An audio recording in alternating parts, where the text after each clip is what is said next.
Hi friend, आप सब कैसे हैं? मैं चरण कुमार राजपूत विज्ञान अकेडमी में आपका हार्दिक स्वागत करता हूं। आज हम क्लास 12 सेकेंड फिजिक्स फर्स्ट और गतिमान आवेश और चुंबकत्व का पार्ट 9 लेके आए हैं। वो पार्ट 8 का शेष ही है और इसमें लगभग में ज़्यादा पार्ट हो गए हैं। अब इसमें जो है चर्चा करने वाले हैं, छोटी छोटी वीडियो रही हैं। अगले टॉपिक से आपको बड़ी बड़ी वीडियो मिलेंगी और जल्दी ही आपका सेशन समाप्त होगा।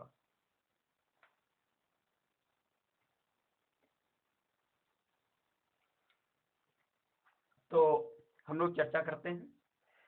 हमने इससे पिछली वीडियो में जो है निकाल लिया था बल युग्म आघूर्ण, यानी ये धारावाही लूप पर बल युग्म आघूर्ण तुमने निकाल लिया था। और आज हम चर्चा करने वाले हैं, आज हम चर्चा करेंगे कि एक चुंबक है, उसके द्विध्रुव आघूर्ण की, यानी चुंबकीय क्षेत्र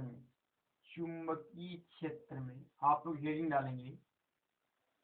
क्या हेडिंग डालनी है आपको? हेडिंग में डालना है,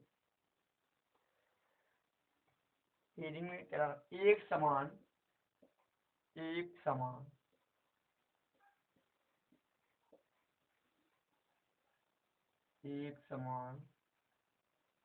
चुंबकीय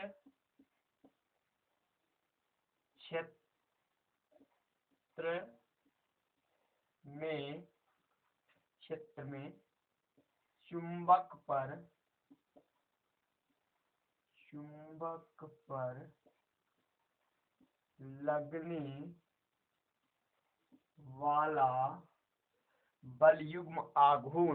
लगने वाला बल युग्म आघूर्ण,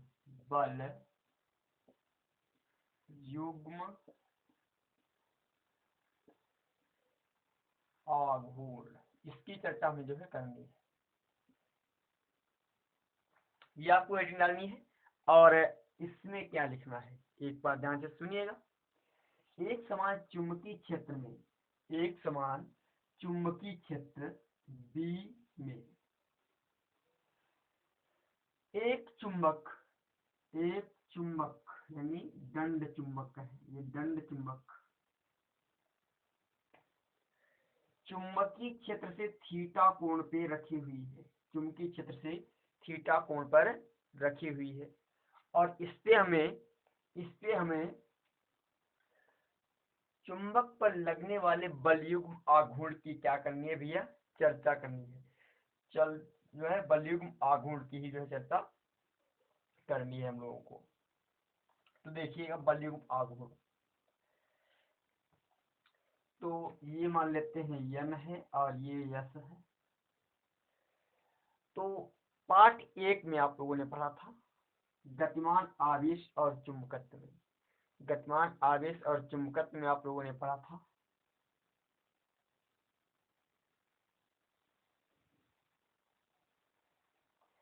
गतिमान आवेश और चुंबकत्व में आप लोगों ने पढ़ा था। यहाँ पे जो है मान लेते हैं, उसमें हम लोगों ने क्या देखा था, एक जो है वैद्युत द्विध्रुव था और वह जो है प्लस क्यू और माइनस क्यू, ये दोनों जो थे वैद्युत क्षेत्र से, ध्यान रखिएगा, वैद्युत क्षेत्र से थीटा कोण पे रखा था। जो ये वैद्युत द्विध्रुव था, ये वैद्युत क्षेत्र से थीटा कोण पर रखा था। इसकी हमने चर्चा की थी। तो हमारा सूत्र क्या निकल के आया था वैद्युत द्विध्रुव के लिए? वैद्युत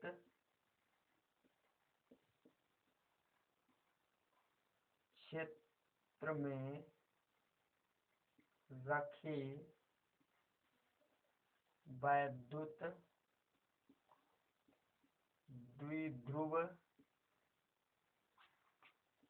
पर लगने वाला बल युग्म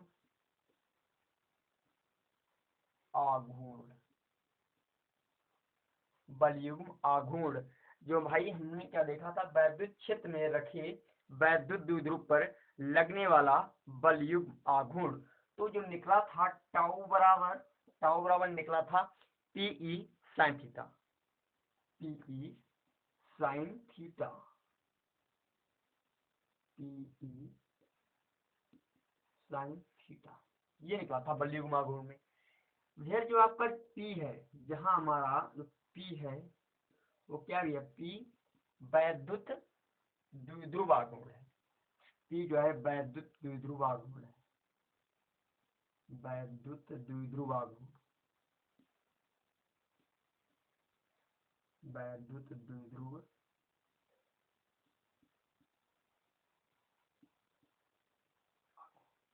पी हमारा क्या है, वैद्युत द्विध्रुव आघूर्ण है। इसके में अब देखिए जो आपका ई है, ई क्या है, वैद्युत क्षेत्र है। ई क्या भी है, वैद्युत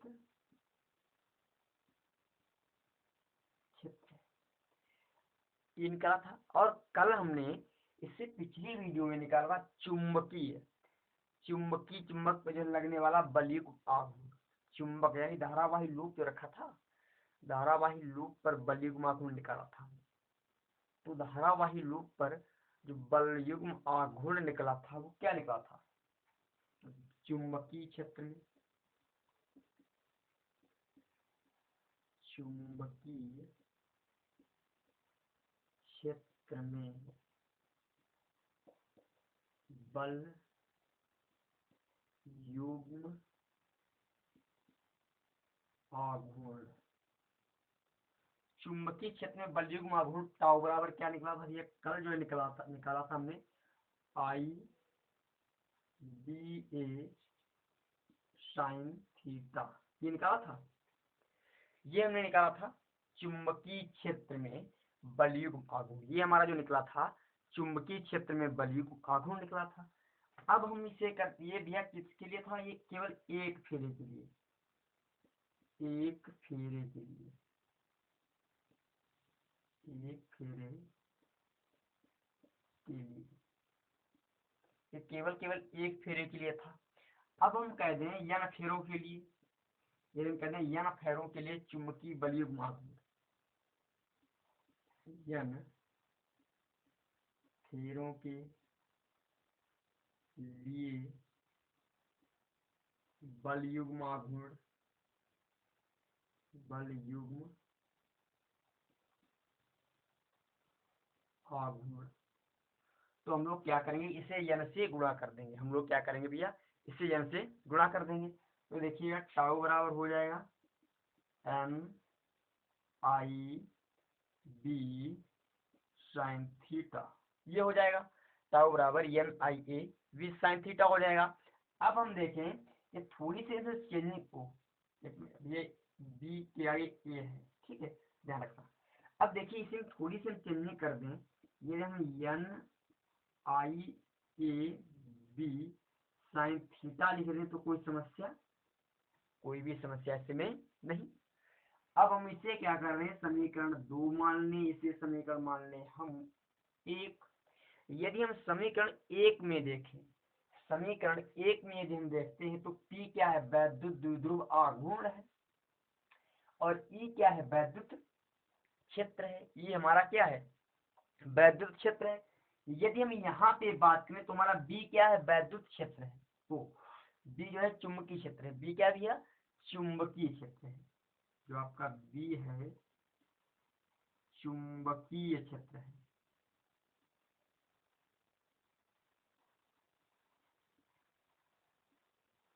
B हमारा चुंबकीय क्षेत्र है। अब जो आपका P है, देखिएगा यहाँ पर जो आपका P दे रखा है और उसकी जगह पर इसमें क्या दे रखा है, NIA।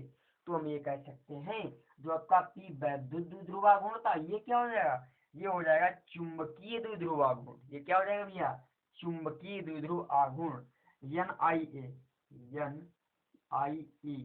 हो जाएगा चुंबकीय द्विध्रुव आघूर्ण, चुंबकीय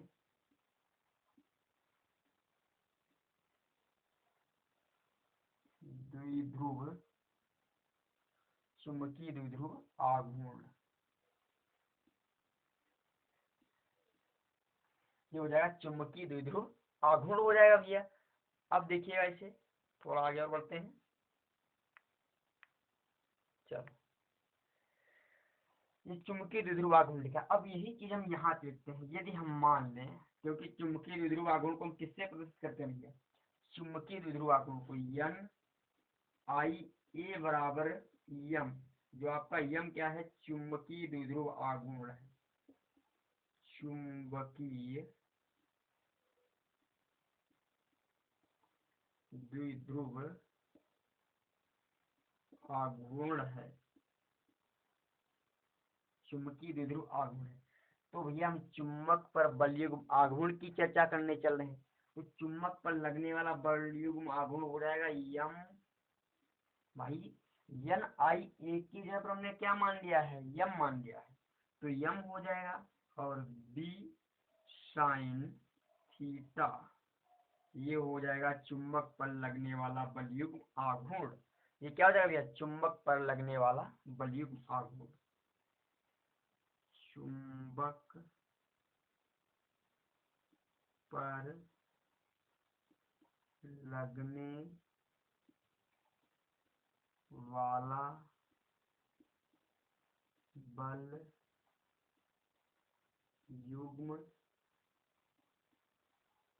आघूर्ण, चुंबक पर लगने वाला बल युग्म आघूर्ण हो जाएगा ये हमारा। यहाँ तक आपको समझ में आ गया। स्क्रीनशॉट लीजिए इसका, स्क्रीनशॉट ले लीजिए इसका भी। हाँ चलो, आपने ले लिया होगा स्क्रीनशॉट। अब हम बात करते हैं चुंबकीय बलयुग्म आघूर्ण की। चुंबकीय बलयुग्म आघूर्ण की हम परिभाषा लिखेंगे, तो कैसे लिखेंगे देखिएगा, चुंबकीय बलयुग्म आघूर्ण। तो इसे मिटाते हैं भैया, इसे मिटा देते हैं।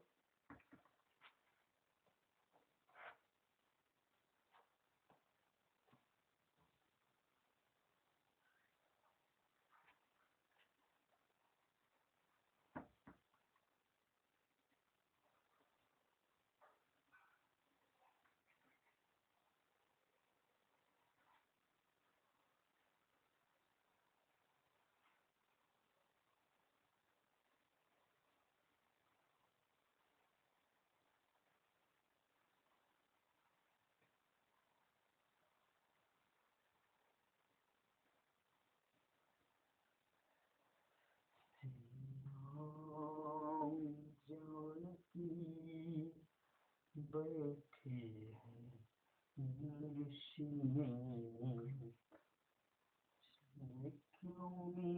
दिल की नगीने में, मेरे दिल के नगीने श्री राम जानकी। चलो भाई, गाना समाप्त करते हैं। तो अभी हमने निकाला था क्या, ये टाउ बराबर निकला था भैया यम बी साइन थीटा। अब इससे पहले एक डिफिनेशन आप जो हेडिंग डालोगे, चुंबकीय द्विध्रुव आघूर्ण की परिभाषा, क्या डालोगे, चुंबकीय द्विध्रुव आघूर्ण की परिभाषा। ये चीज हेडिंग डालनी है आपको, देखिएगा डालिएगा, चुंबकीय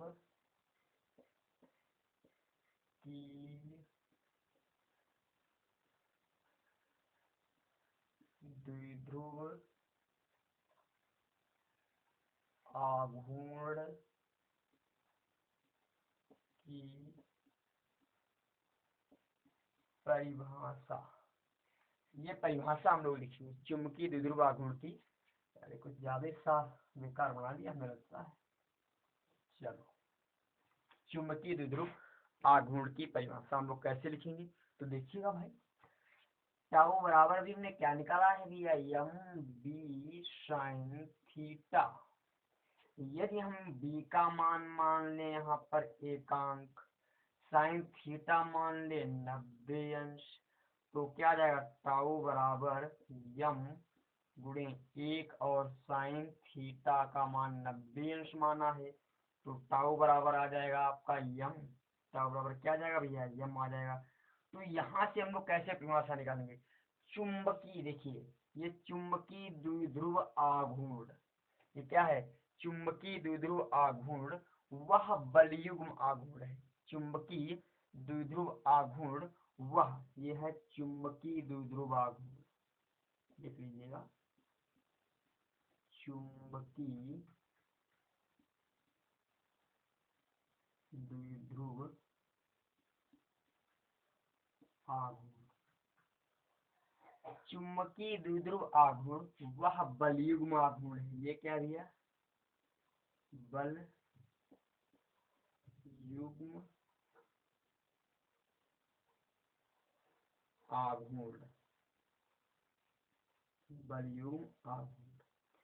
चुंबकीय द्विध्रुव आघूर्ण वह बलयुग्म आघूर्ण है जो एकांक चुंबकीय क्षेत्र की दिशा के लंबवत, एकांक चुंबकीय क्षेत्र की दिशा के लंबवत द्विध्रुव पर लगता है। लंबवत किससे लगता है, या द्विध्रुव पर लगता है। चुंबकीय द्विध्रुव आघूर्ण वह बलयुग्म आघूर्ण है जो एकांक चुंबकीय क्षेत्र की दिशा के लंबवत लगता है। इसकी हमें चर्चा तो कर चुके हैं भैया, धीरे से हम लोग थोड़ा कैमरा मारते हैं।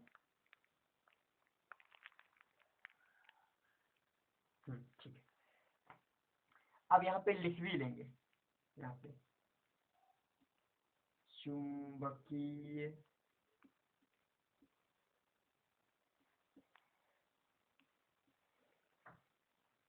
द्विध्रुव आघूर्ण वह बलयुग्म आघूर्ण है, वह बलयुग्म आघूर्ण है। चुंबकीय द्विध्रुव आघूर्ण वह बलयुग्म आघूर्ण है जो एकांक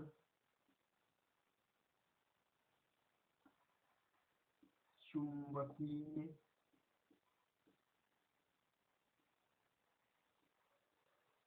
क्षेत्र की दिशा के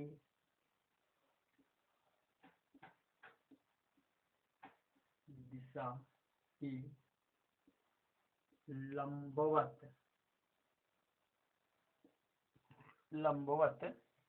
द्विध्रुव पर लगता है। द्विध्रुव पर लगता है, ये आपको डेफिनेशन लिखनी है। इसका स्क्रीनशॉट लीजिए सही से और लिखिए कॉपी पे। अब हम इसकी जो है इतना लिख लेंगे, तो स्क्रीनशॉट ले लो इसका, मिटा देते हैं इसे। हम इसकी दिमा और मात्रक की चर्चा करेंगे। दिमा और मात्रक किसे मिटा देते हैं, यहाँ से मिटा देते हैं। इसका स्क्रीनशॉट ले लो भाई। चुंबकीय द्विध्रुव आघूर्ण की परिभाषा आप इससे बना सकते हो, क्योंकि देखिएगा, चुंबकीय द्विध्रुव आघूर्ण वह बलयुग्म आघूर्ण है जो एकांक चुंबकीय क्षेत्र की दिशा के लंबवत कार्यरत है या लंबवत द्विध्रुव पर लगता है। यह बस इतना लिखना है आपको। चलिए हम लोग आगे बढ़ते हैं। इसे मिटाना नहीं है। अब हम लोग डालेंगे, पहले तो डालेंगे मात्रक हीटिंग। पहले क्या डालेंगे भैया, मात्रक डाल लेते हैं। हम क्या निकालने वाले हैं, हम निकालने वाले हैं द्विध्रुव आघूर्ण का मात्रक, द्विध्रुव आघूर्ण का मात्रक। और वो कौन सा है आप लोग जानते हो, द्विध्रुव आघूर्ण का मात्रक, द्विध्रुव आघूर्ण का मात्रक। अब द्विध्रुव आघूर्ण को जो है प्रदर्शित किससे करते हैं, यम से प्रदर्शित करते हैं, तो हमें पता है। यदि हम यहाँ से यम का मान निकालना चाहें इस वाले सूत्र से, तो यदि यम का मान निकालना चाहें तो यम बराबर क्या हो जाएगा, टाउ अपान बी साइन थीटा हो जाएगा। टाउ अपान बी साइन थीटा हो जाएगा। अब देखिएगा, अब हम चर्चा करते हैं टाउ, जो बलयुग्म आघूर्ण, बल आघूर्ण होता है, बलयुग्म आघूर्ण होता है, बल गुणे क्रिया रेखा से दूरी होता है भैया, बल गुणे क्रिया रेखा से दूरी, बल गुणे क्रिया रेखा से दूरी। अपान में क्या होता है भैया, अपान में होता है चुंबकीय क्षेत्र, यानी जो है चुंबकीय क्षेत्र तो है ही।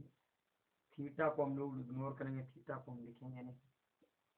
देखिए भाई, यदि हम यहाँ से बल का मात्रक देखिए, बल का मात्रक क्या होता है, न्यूटन होता है। बल का मात्रक क्या होता है भैया, न्यूटन होता है हमारा। बल का मात्रक हो जाएगा न्यूटन,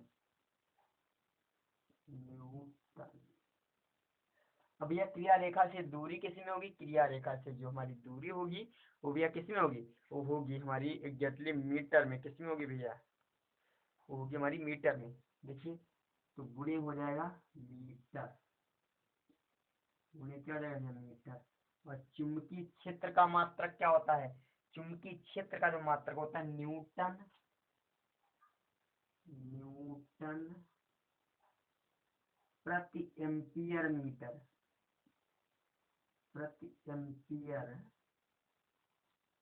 मीटर होता है। ये होता है, ये होता है चुंबकीय क्षेत्र का मात्रक। अब हम यहाँ क्या करें, इसको ऊपर भेज दें भाई। ये न्यूटन,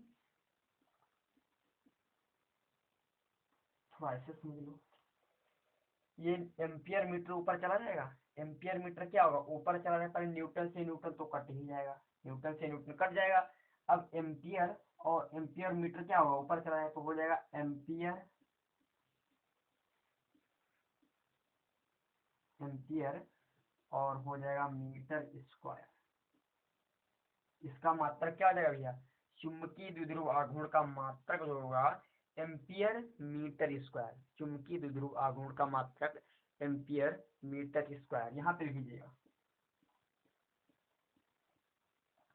एम्पियर मीटर स्क्वायर, ये होता है मात्रक। यदि हम इसकी विमा की चर्चा करें, यदि हम इसकी विमा की चर्चा करें तो विमा, विमा की चर्चा करें तो ये जो है एम्पियर है ए और एल स्क्वायर, या इसे ही हम लिख सकते हैं एल स्क्वायर ए भी लिख सकते हैं। इसकी भी विमा हो जाएगी, ये क्या हो गई, विमा हो गई। ठीक है, अब इसकी जो स्क्रीन शॉट लीजिएगा। अब फिर हम आगे बढ़ते हैं, आगे चलते हैं। एक सुंदर सा टॉपिक और भी बढ़िया था, गतिमान गतिमान यानी परमाणु के चक्कर लगाने वाले इलेक्ट्रॉन का द्विध्रुव आघूर्ण जो है बल्लिकुम आघूर्ण निकालते हैं। मिटा देंगे ऐसे, चलो मिटा देते हैं इसे।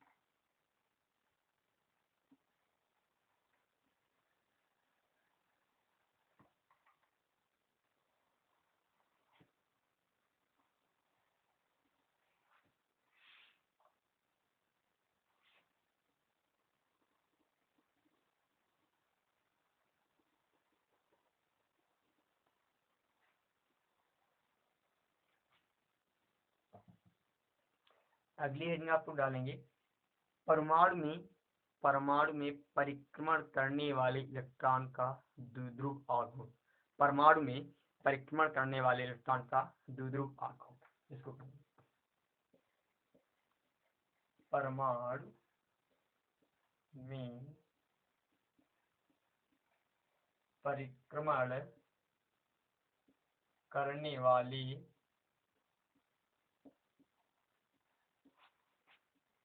इलेक्ट्रॉन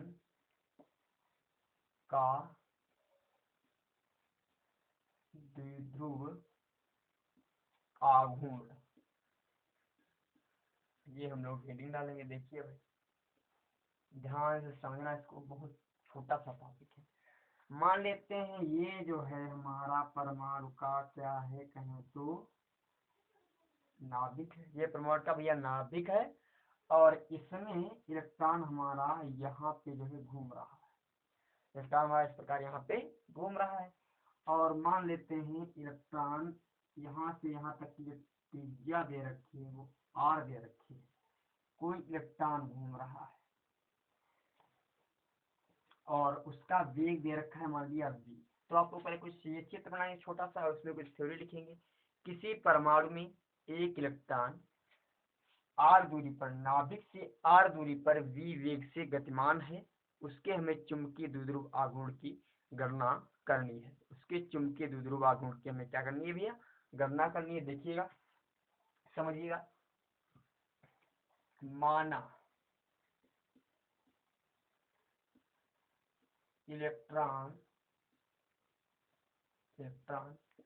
नाभिक का एक चक्कर t समय में पूर्ण करता है, t समय में पूर्ण करता है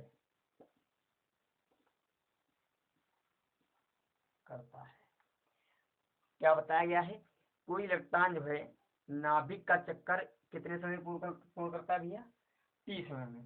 तो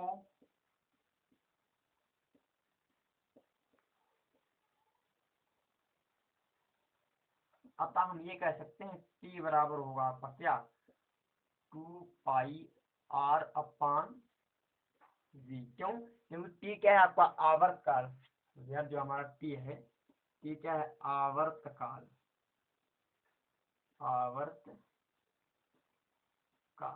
ये हमारा क्या है, t जो है आवर्त काल है। और इससे हम कहते हैं समय भी तो है भाई, t समय भी तो है। अब देखिए धारा का मान हमें मालूम है, तो इलेक्ट्रॉन के कारण बहने वाली, भाई इलेक्ट्रॉन चलेगा तो धारा का प्रवाह होगा, बहने वाली धारा का मान, बहने वाली धारा क्या हो जाएगा भैया, आई बराबर हम लोगों ने क्या पढ़ा है, क्यू अपान टी होता है। आई बराबर क्या होता है, क्यू अपान टी। हम ये टी का मान इसी में रख देंगे, तो आई बराबर यहीं पे रख देते हैं सीधे सीधे मान। क्यू अपान टी का मान क्या दे रखा है, टी का मान दे रखा है 2 पाई r अपान v। इसे हम लिख सकते हैं क्यू बी अपान 2 पाई r। ये किसका मान निकला भैया, ये जो हमारा मान निकल के आया है आई का मान, यानी आई बराबर निकला है क्यू बी अपान 2 पाई r। हमें चर्चा किसकी करनी है भैया, चर्चा करनी है इलेक्ट्रॉन के द्विध्रुव आघूर्ण की, इलेक्ट्रॉन के द्विध्रुव आघूर्ण की हमें चर्चा करनी है। तो हम लोग क्या करेंगे, तो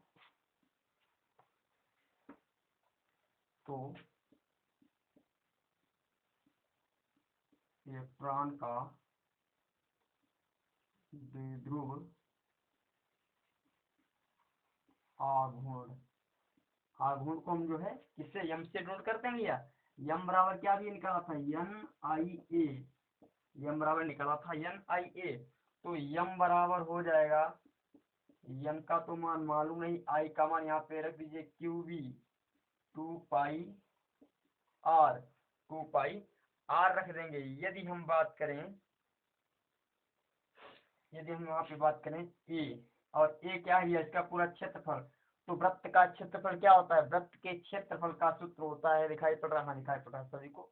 वृत्त के क्षेत्रफल का सूत्र क्या होता है, देखते हैं, थोड़ा नीचे बढ़ा लेते हैं कैमरे को।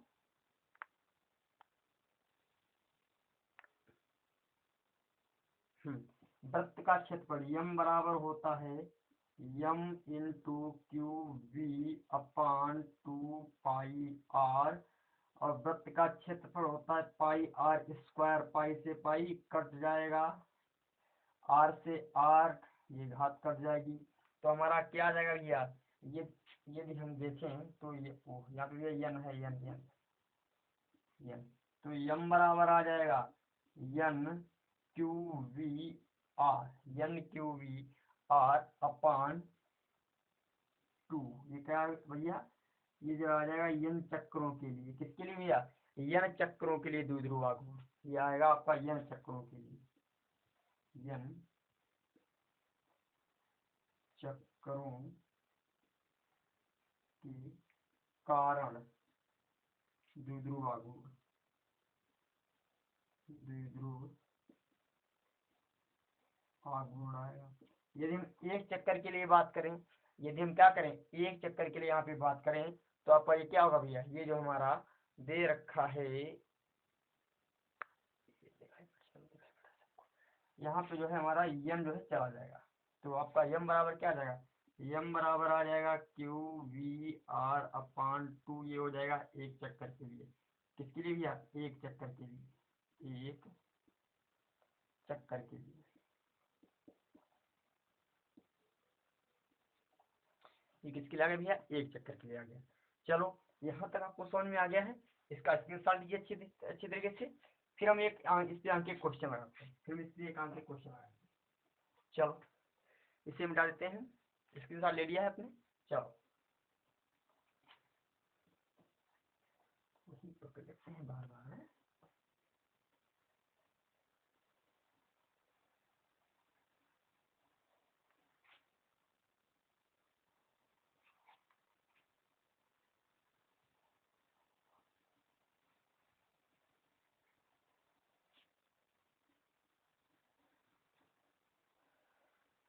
चलो भाई आपको समझ में आना चाहिए भैया।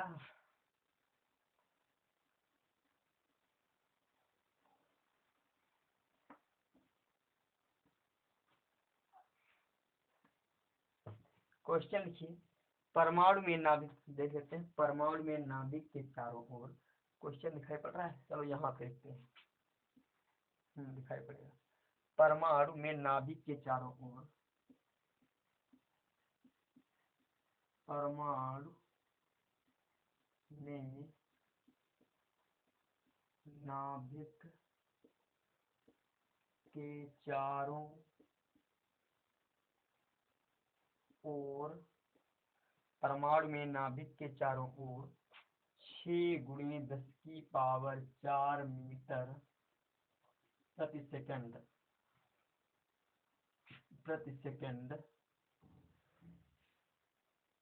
के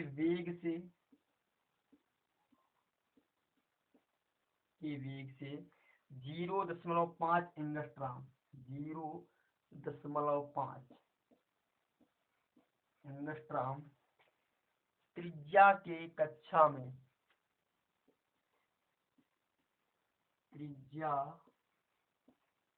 के कक्षा में इलेक्ट्रॉन चक्कर लगा रहा है, इलेक्ट्रॉन चक्कर लगा रहा है, तो वैद्युत धारा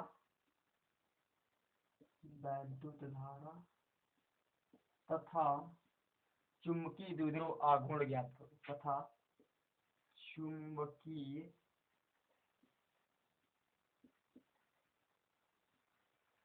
द्विध्रुव आघूर्ण ज्ञात करो। यह हमें चर्चा करनी चुंबकीय द्विध्रुव आघूर्ण की। देखिएगा भाई, इलेक्ट्रॉन का वेग दे रखा है 6×10⁴ मीटर पर सेकंड दे रखा है, और ये त्रिज्या दे रखी है r बराबर दे रखी है 0.5 एंगस्ट्रॉम। इसे तो सबसे पहले मीटर में बदल देंगे भैया, मीटर में बदलो क्या हो जाएगा, 0.5 × 10⁻⁻10। इसे हम और थोड़ा सजा के क्या लिख सकते हैं, 5×10⁻11 मीटर हो जाएगा आपका। और कुछ दे रखा है, बोलो भाई और कुछ दे रखा है, अरे भाई और तो कुछ नहीं दे रखा। इलेक्ट्रॉन का तो आवेश तो सदियों से हम लोग पता ही है, इलेक्ट्रॉन का आवेश I बराबर 1.6 × 10⁻⁻, क्या होता है माइनस। और भैया क्या निकालना है, क्या निकालना है, सबसे पहले पूछ रहा है ताऊ, यम निकाल के दो, कह रहा है यम निकाल के दो, यम बराबर होता है NIA।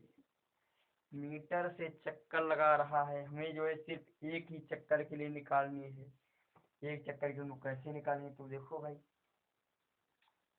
अरे भाई अभी निकाले थे यम के लिए, यम बराबर क्या निकाले थे, QVR/2, ये तो निकाले थे इससे पहले, तुरंत गलत रख दिया था। अब देखो क्यू का मान क्या दे रखा है, क्यू का मान भैया, क्यू का मान बोलो क्या हो जाएगा, अरे बाबू ये हो जाएगा 1.6 × 10⁻⁻, 19 v का मान दे रखा है 6 गुणे 10 की पावर 4, और r का मान दे रखा है 5 गुणे 10 की पावर -11। Q का भी मान रख दिया, V का भी मान रख दिया, R का भी मान रख दिया। पान कह रहा है 2 रख दीजिएगा। हम 2 रख देंगे तो क्या हो जाएगा, जी इसको काट देते हैं, सीधे 0.8 लिख देते हैं। हटाओ इसको, इन सब की गुणा करके देखो भाई कितना आ जाएगा। कुछ यहाँ पे एक काम करो, दशमलव हटा दो, ये दशमलव बिल्कुल हटा ही दो, और यहाँ पे हम करते हैं 20 घात कर लेते हैं। ठीक है, दशमलव को हटा देते हैं, 20 घात कर लेते हैं यहाँ पे।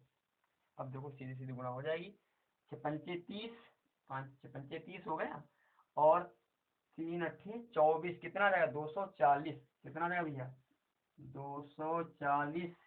अब देखो प्लस की कितनी है 4, माइनस की देखो तो यहाँ पे 20 ये माइनस की, 11 ये माइनस की, 20 और 11 भैया हो जाएंगे गुणे 10 की पावर -31 हो जाएंगी। और भैया प्लस की कितनी है, प्लस की जो है हमारी है केवल 4। तो हम लोग इसे क्या लिख सकते हैं भैया, इससे हम लोग और थोड़ा सजा के लिखना चाहें तो 240 गुणे 10 की पावर माइनस हो जाएगा भैया आपके 27। अब ये क्या है भैया, अब इसका मात्रक अभी हमने लिखवाया था भैया, आप अपने आप लिखेंगे क्या, एम्पियर और मीटर स्क्वायर। इसका मात्रक यही तो निकाला था, एम्पियर मीटर स्क्वायर। अब देखिएगा, कोई नहीं, कुछ मिस्टेक हो रही, देखो भाई कुछ मिस्टेक हो रही है, मैंने कहा क्या 10 की पावर -11 हो गया, सही तो है। 10 की पावर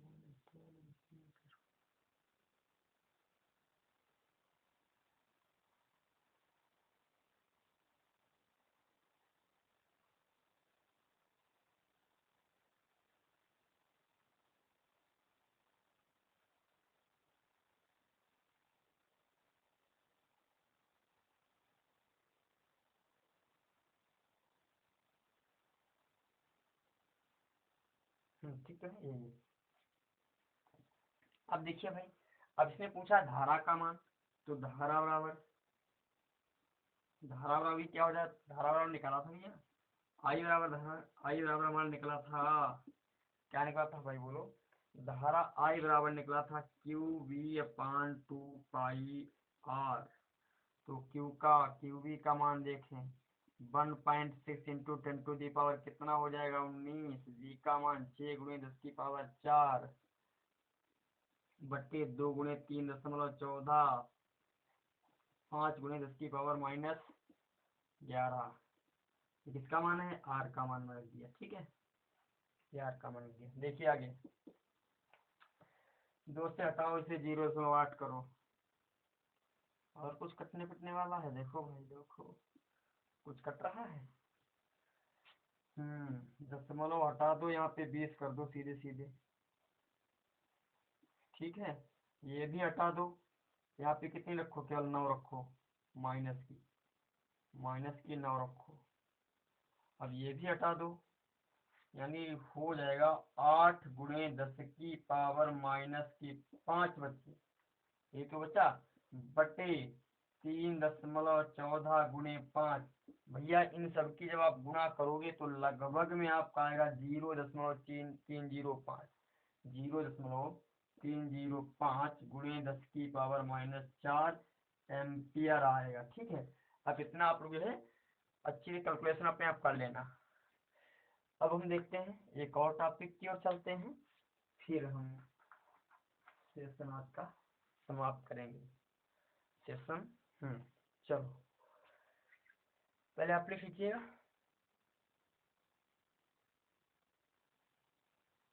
चलो आज का सेशन में समाप्त करते हैं, ज़्यादा नहीं लेंथ रखें, छोटा सा सेशन रखें। फिर मिलते हैं अगली वीडियो में, तब तक के लिए टेक केयर, बाय बाय।